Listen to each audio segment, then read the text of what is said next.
तो welcome friends, आप सभी के अपने चैनल यस की मिस्टर फिर से स्वागत है। बहुत ही इंपॉर्टेंट वीडियो होने वाली है। और देखिए इंपॉर्टेंट क्यों है, क्योंकि इसमें आपको एक बहुत ही महत्वपूर्ण हम टॉपिक के बारे में बात करेंगे, जिसे आप क्या कहते हैं, गॉस का नियम। ये टॉपिक आपके हर ही एग्जाम में इससे रिलेटेड क्वेश्चंस, न्यूमेरिकल्स, डेरिवेशन, सारी चीज़ें इससे पूछी जाती है, क्योंकि बहुत ही इंपॉर्टेंट टॉपिक आपके लिए होने वाला है। तो मेरे प्यारे बच्चों, आपको क्या करना है, इस टॉपिक को ध्यान से पढ़ना होगा, अच्छी तरीके से। आपको बहुत ही बेहतरीन तरीके से हम बताएंगे कि आपको गॉस का नियम होता क्या है। देखिए इनमें भी दो टाइप्स होते हैं आपके। पहला टाइप क्या होता है, नियमित आकृति के लिए। दूसरा क्या होता है, अनियमित आकृति के लिए। जैसे आपका देखिए हो गया, जैसे आपका अनियमित आकृति का मतलब जिसका कोई शेप निश्चित ना हो, ठीक है। और एक आकृति ऐसी होगी जिसका शेप क्या हो, निश्चित हो। शेप मीन्स क्या होता है, आकार, ठीक है। तो ये आपका समझ में आ गया कि नहीं समझ में आया, तो बहुत ही इंपॉर्टेंट आपके लिए होगा। देखिए बात क्या करें, कक्षा 12 विषय भौतिक विज्ञान का टॉपिक होगा, आपके लिए मोस्ट इंपॉर्टेंट टॉपिक होगा, ठीक है। तो गॉस के नियम की स्थापना या निगमन करेंगे नियमित आकृति के लिए, ठीक है। अगर हम इसमें हम देखिए प्रूविंग करने के लिए आपको बहुत ही बेहतरीन तरीके से हम बताएंगे। इसकी PDF भी आपको देंगे, कहाँ, SKM टेलीग्राम चैनल पर, ठीक है। अब यहाँ से आप देखेंगे कि अब देखिए मान लेते हैं, माना क्या मानेंगे हम, मान लेते हैं, माना किसी गोलीय पृष्ठ के, किसी गोलीय पृष्ठ के केंद्र पर, ठीक है, गोलीय पृष्ठ के केंद्र पर उपस्थित, ठीक है, गोलीय पृष्ठ के केंद्र पर उपस्थित कुल आवेश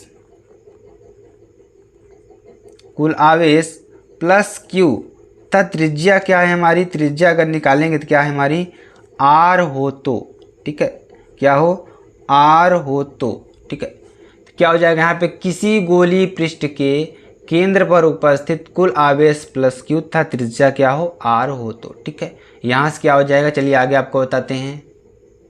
तो ध्यान से देखिएगा, फिगर ध्यान समझिएगा, ताकि आपको सारी चीज़ें क्लियर हो जाए, ठीक है। हम मान लेते हैं कोई हमारा क्या है, निश्चित आकार का क्या है, गोला है, ठीक है। क्या है हमारा, निश्चित आकार का गोला है, ठीक है। अब जिसके बीच में हम क्या करते हैं, एक प्लस Q आवेश रख देते हैं। क्या रख देते हैं, एक प्लस Q आवेश रख देंगे। कोई दिक्कत वाली बात नहीं है। हमें यहाँ से क्या बना देते हैं, निश्चित वैद्युत क्षेत्र बना देते हैं, ठीक है। तो वैद्युत क्षेत्र बना देंगे यहाँ से, ठीक है।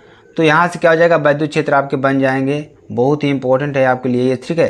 तो अच्छी तरीके से समझेंगे तभी आपको समझ में आएगा, अन्यथा समझ में नहीं आने वाला है, ठीक है। तो ये आपका वैद्युत क्षेत्र हो जाएंगे, ठीक है। क्या हो जाएंगे, वैद्युत क्षेत्र हो जाएंगे, जो आपके लिए बहुत ही इंपॉर्टेंट है ये, ठीक है। अब यहाँ से देखेंगे, ये हमारे क्या है, वैद्युत क्षेत्र हैं। ध्यान समझेंगे इसको, तभी आपको समझ में आएगा। ये हमारे क्या हैं, वैद्युत क्षेत्र है, ठीक है। तो वैद्युत क्षेत्र है, तो यहाँ से अगर देखेंगे तो हमारी क्या है, आकृति हमेशा निश्चित होगी यहाँ से, ठीक है। तो ये हमारे क्या है, आपको जिस तरीके से फिगर हम बना रहे हैं नियमित आकृति का, आपको इसी तरीके से फिगर बनाना होगा, ठीक है। तभी आपको सारी चीज़ें क्लियर होंगी।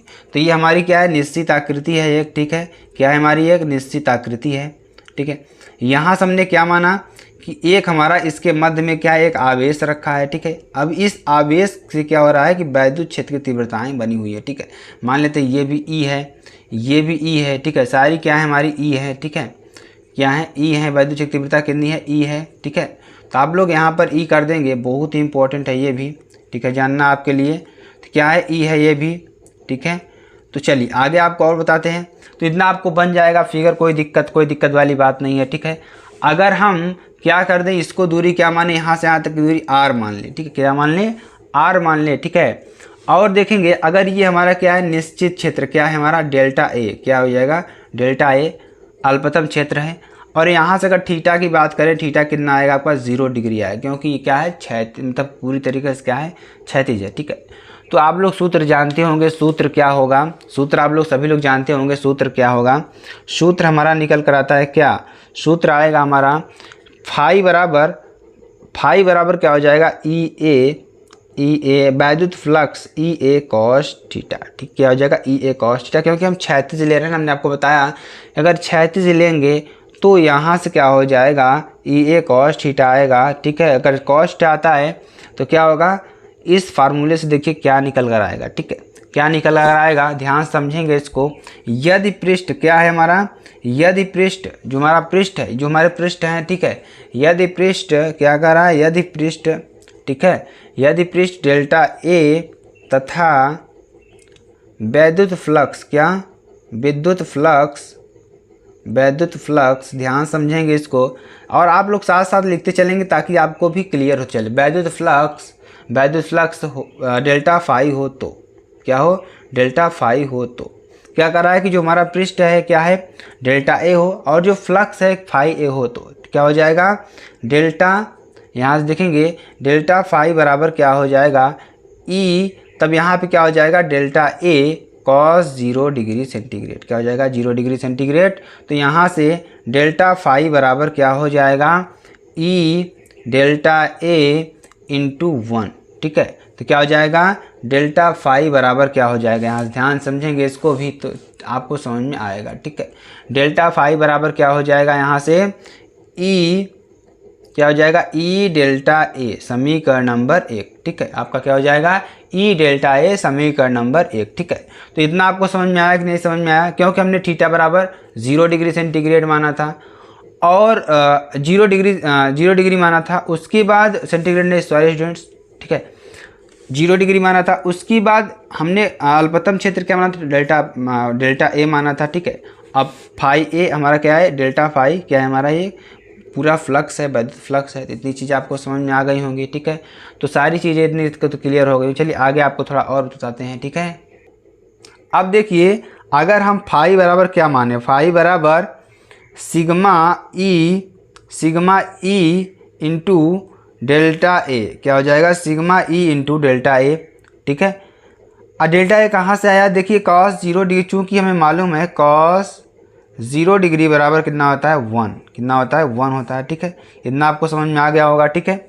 अब फाई बराबर क्या हो जाएगा, फाई बराबर ई सिग्मा डेल्टा ए, ठीक है, ई सिग्मा डेल्टा ए, या फाई बराबर क्या हो जाएगा, ई ए, क्या हो जाएगा, ई ए समीकरण नंबर 1, क्या हो जाएगा, समीकरण नंबर 1, ठीक है। ये आपका हो जाएगा, नहीं समीकरण नंबर 3 आपका हो जाएगा, ठीक है, समीकरण नंबर 3 या 1 जो मानिए आपके ऊपर है, ठीक है।